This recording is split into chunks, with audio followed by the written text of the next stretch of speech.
check out our streaming schedule for this week. We've got tons of content in terms of the NFL and college football, as we're going live just about every single day this week. So make sure you hit that notification bell so you don't miss a single moment where we go live. And now, on with our feature presentation. Ever notice how during the postseason, the Kansas City Chiefs seem to get way more rest than their opponent?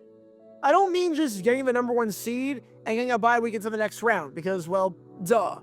I mean if the opponents they face, for whatever reason, never get more than a full week the same way that the Chiefs do.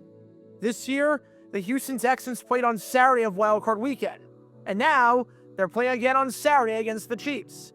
Last year, the Chiefs got 2 more days rest for the Buffalo Bills for the divisional round game. In 2022, the Jacksonville Jaguars didn't get more than a week. They went from a Saturday Wild Card game to a Saturday divisional round game. In 2020, the Cleveland Browns went from a Sunday Wild Card game, where they wouldn't arrive back in Cleveland until early Monday morning, to a Sunday divisional round game, so somewhat less than a week. You get the idea. The NFL has had plenty of opportunities over this Chiefs dynastic run of theirs to give the Chiefs divisional round opponent some resting time longer than a week and give them a chance to get a bit healthier and stronger. And they never do it. The reason why? The NFL is rigged in favor of the Chiefs.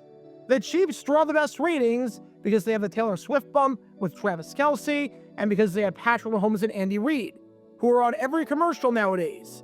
So the NFL wants them advancing as far as possible.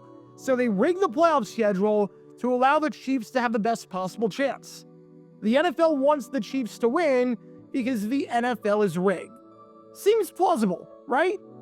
And speaking of other weird, plausible theories in NFL history, or just anything in NFL history for that matter that sounds a bit out there, if you like learning more about the history of the NFL, then this is the place for you. Because we talk about all things NFL history with a new video and a new live stream every single day. So if you like that sort of stuff, then be sure to hit that like button down below, subscribe, and turn on the notification bell so you don't miss a single video that we post on the channel. Thanks in advance for your support as we try and hit 70,000 subscribers. Now, before you think I've gone off the deep end, nothing about what I said regarding the NFL being rigged in favor of the Chiefs is true. It's not. So you can put your pitchforks down and whatnot. The NFL is not rigged in their favor. However, I bring that up because one year, prior to the divisional round of the playoffs, there was a coach who legitimately thought that the NFL was rigged in favor of the biggest team in the league, as in America's team, the Dallas Cowboys. Because this is the legendary Minnesota Vikings head coach Bud Grant. He's a Hall of Famer, a 4-time NFC champion, an AP Coach of the Year winner, and one of the greatest coaches in the history of this great sport across multiple countries. And you can learn more about his career by clicking the card in the upper right corner. And prior to the divisional round of the 1982-83 NFL playoffs, or the Super Bowl tournament as it was known back then, Bud Grant had some interesting comments that deserve a deep dive today about how the schedule was rigged against his team and was rigged in favor of the Dallas Cowboys. Because this is the story behind Bud Grant's controversial comments and one of the biggest controversies in the history of the second round, or the divisional round, of the NFL playoffs. Before I talk about the actual incident in question, and why the NFL was rigged in favor of the Cowboys in the eyes of Grant, we need some context to understand what the schedule was like for the Minnesota Vikings. And to do that, we need to start back a bit on Sunday, January 9th, 1983, when the Vikings were taking on the Atlanta Falcons in the first round of the playoffs. Remember that this was the 1982 season that we were talking about here. This was the strike-shortened season that screwed everything up. So this was the year that 16 teams made the playoffs in a 28-team league. This meant that you had 8 games taking place starting the first round, with 2 in each conference taking place on Saturday and 2 taking place on Sunday. This game happened to be taking place on a Sunday. And of the 8 first-round games, this was arguably the best of the bunch. Not that there was much competition for that title outside of the Steelers-Chargers game, but at least in the NFC, this was the only one-score game. With 2 minutes left, the Vikings were trailing 24-23 and were faced with third down. That's when Ted Brown ran it in from 5 yards out for the game winner, giving the Vikings a 30-24 victory and setting them through to the next round of the playoffs. giving the Vikings their first playoff win in half a decade since they beat the Rams in the divisional round of the 1977 postseason, in a game that you can learn a bit more about by clicking the card in the upper right corner. That game that they were advancing to was this game right here, as in the battle between Minnesota and Washington. Once we got to the second round of the playoffs, it was just like the divisional round of the postseason. There were no more regionally televised playoff games. Everything was national. And just like always, you had 2 games in each conference, with one being played on Saturday and the other being played on Sunday. The 2 NFC matchups were Green Bay going on the road to take on Dallas, and this game right here, Minnesota going on the road to take on Washington. Guess which game was played on Saturday and which game was played on Sunday?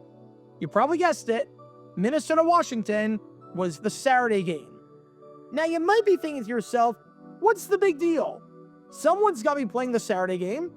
Well, there's a few things.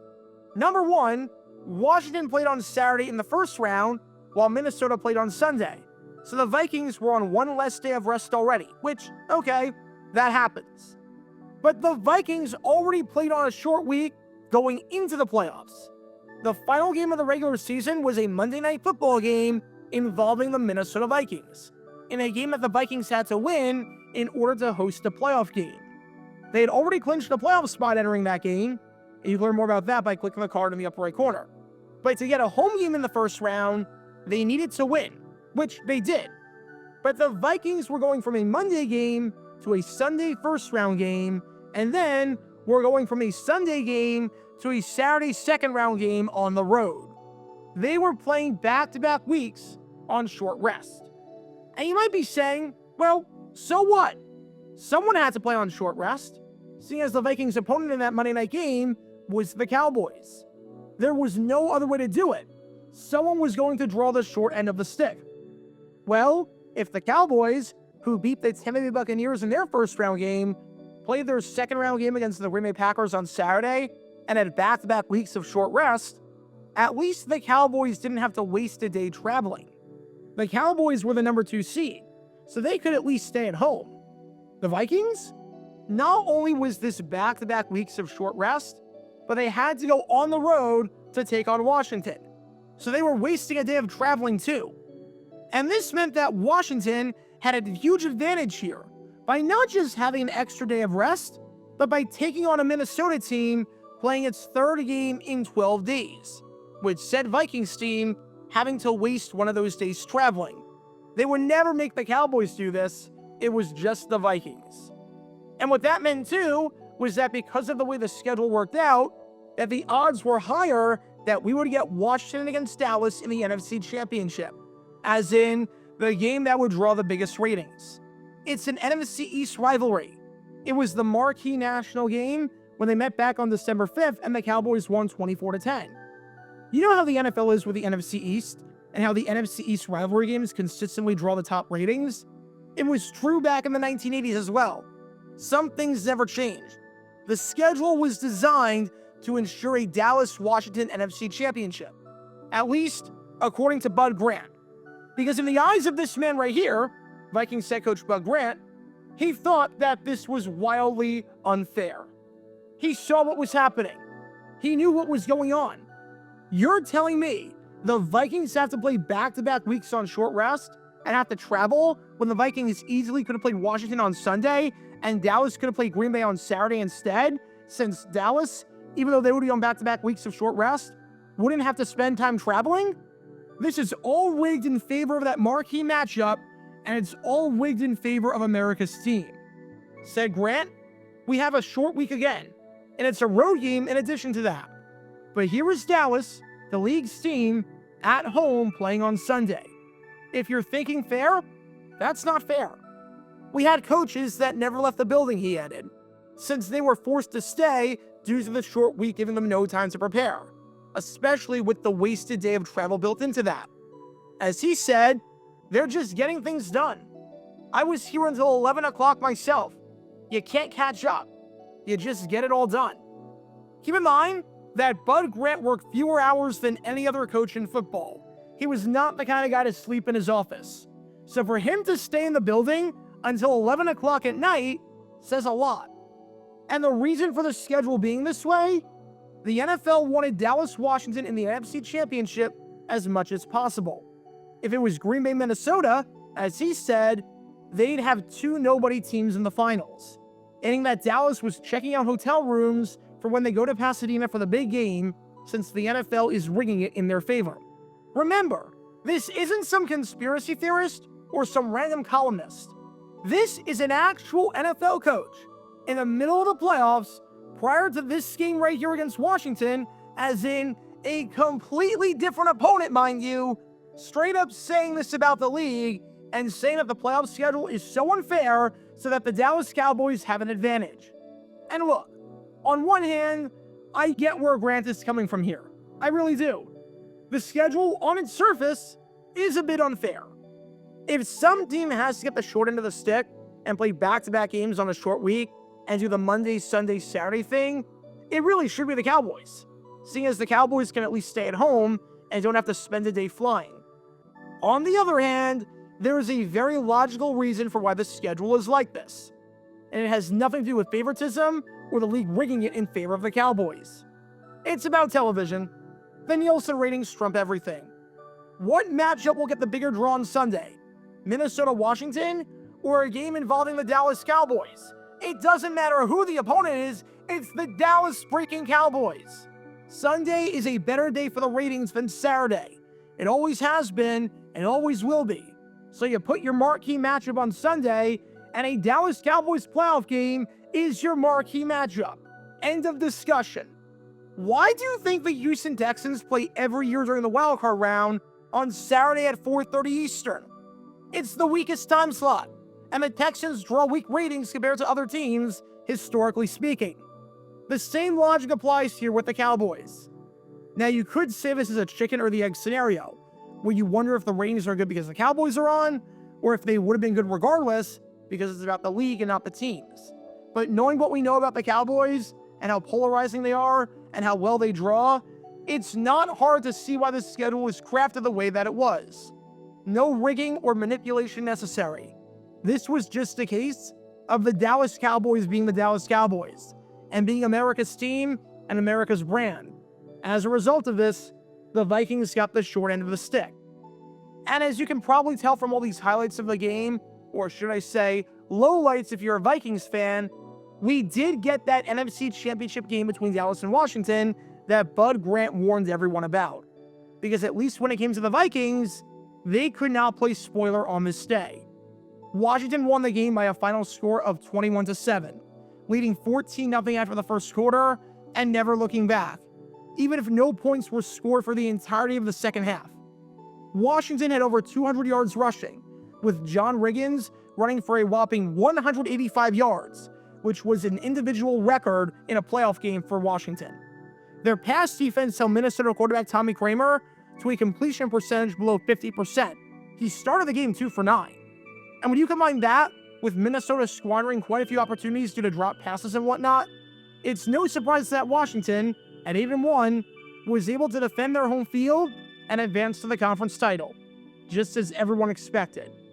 If the NFL and CBS wanted Washington-Dallas, at least after Saturday, half of the battle was done, and half of the wish was fulfilled. And oddly enough, when it came to the game between these two teams by me right here, Washington and Minnesota, this was not the first time that Bud Grant complained in the playoffs about the Vikings getting the short end of the stick and the NFL screwing them over. You might remember a decade before this, at Super Bowl VIII, when the Minnesota Vikings played the Miami Dolphins, and the Dolphins got way better facilities than the Minnesota Vikings did, to the point where Bud Grant complained to the league about the poor treatment that Minnesota got compared to Miami, because the Vikings were practicing in second-rate facilities compared to what the Dolphins were practicing in. You can learn more about that controversy by clicking the card in the upper right corner. And a decade later, or just about a decade later, Bud Grant was up to his usual complaints yet again. So was the NFL during this game right here rigged in favor of the Dallas Cowboys? Absolutely not. This was a case of television dictating things, even if it was unfair. This was a case of the ratings winning out, especially at a time when the networks were furious with the NFL due to the strike and losing 2 months worth of ratings and advertising dollars. However, that's not to say that this man right here, Bud Grant, didn't at least have a point regarding how fair the schedule was. And that's not to say that Bud Grant wasn't going to argue about it and complain that his Vikings were shafted, however valid those complaints may have been. Whose side you choose to be on here is up to you. But I know this much. When it came to the NFL and the decision to give the Vikings and not the Cowboys back-to-back short weeks, even if it involved traveling, Bud Grant was not granted his wish. Be sure to like and subscribe if you have not done so already, as it helps the channel out a lot, and check out my other channels, JG8 for the history of college football, JG7 for the history of baseball, and JG9 News, where we talk about all things happening in the NFL. Join me every Wednesday night at 8 p.m. Eastern, where we'll play live NFL trivia for cash prizes. And make sure to join me live, as we're on stream just about every single day. And thanks to all our Patreon members and our YouTube members for helping out the channel. See how you become a member and show your support financially in the description down below.